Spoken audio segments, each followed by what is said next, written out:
जय जगन्नाथ। मु सुचित्रा मो चैनल सुचिस किचन को बहुत बहुत स्वागत करुच्ची। आज नुआ एक रेसिपी लेके आसी बिना खरारे आपण मैंने केमिति कंचा लंकार आचार करें अति सहजरे अल्प समय मध्य लंकार आचार रेडी हो। जदि आपण मैंने मो चैनल रे नुआ देखुंत मो चैनल निहाती सब्सक्राइब करेंगे, लाइक करेंगे और शेयर आपण मानक सांग साथी मानकू शेयर कले मो ये रेसिपी वीडियो समस्त पाखक जापर। फेसबुक रे देखुले निहाती फॉलो करें। चलते देखा रेसिपी। मु किछि लंका नहीं जाइछि ताको भल भाव धोई देइतिली।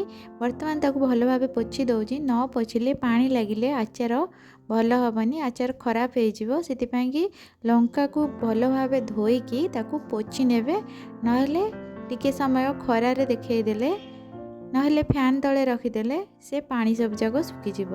लंकार भुंडी गुड़ाक एमती काढ़ीदेवे। लंका भुंडी रखिकी आचार कले लंका आचार जल्दी खराब हो। भुंडी की निहाती काढ़ीदेवे।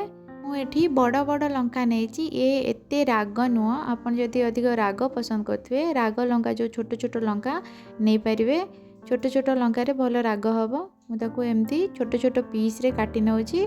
आपण मैंने छोट छोट लंका नौते तार एमती मझीरू लंकार मझीरू कट लगे दी खंड करिकी आचार करें। मुझे बड़ लंका नहीं से छोट छोट पीस कर नौची। देखंतु काटी सारे छोट छोट पीस रे काटी नहीं। आचार पाई गोटे मसला प्रिपरेशन करवा। गोटे पैन बसाई देछि, सेतरे 2 चामच पान मधुरी देछि, गोटे चामच मेथी देछि, गोटे चामच जीरा, गोटे चामच जुआणी पकाइकी भल भाव ड्राई रोस्ट करनवा। मसला को हाई फ्लेम रे भाजबेनी, मीडियम फ्लेम रे धीरे धीरे किनी भाजबे। आर फ्लेवरटा भल आसीबो। हाई आंच करदेले पोड़ीजिवो, पितालिया लागिबो सब जाक मसला। सेतिपाई कि स्लो फ्लेम मीडियम फ्लेम रे भाजबे। मु एठी हळदिया सोरिष नेछि। आपणकर पाखे हळदिया सोरिष थिबो नै परिबे, नहेले कला सोरिष 2 चामच पकेइकी एमती भाजी नेबे। अल्प भाजबे, ये सोरिष अधिक भाजबा आवश्यक नाही।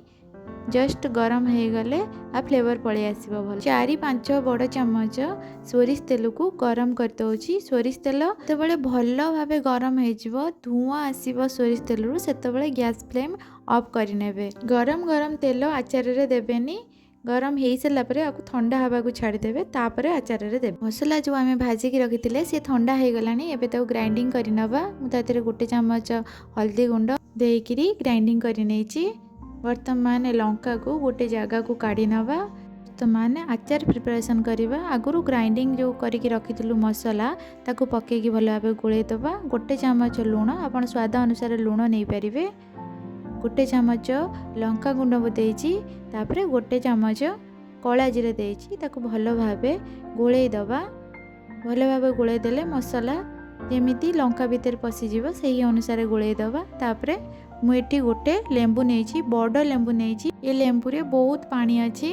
आपन जदि छोट लेंबू नेउथिबे 2टा लेंबू नेबे, नहेले विनेगार जदि आपन यूज करिवे ना तो आचार बहुत दिन पर्यंत खराब हेनी। वर्षे पर्यंत रहिबो। आराम से वर्षे पर्यंत रखिकी आपण मैंने खाइबे। यदि आपण मैंने मासे 2 मास भितर ये आचार को खाइकी सरेया चाहूथे ताले लेंबू यूज करेंगे। जदि अधिक दिन रखा चाहूथे निहाती विनेगार यूज करेंगे।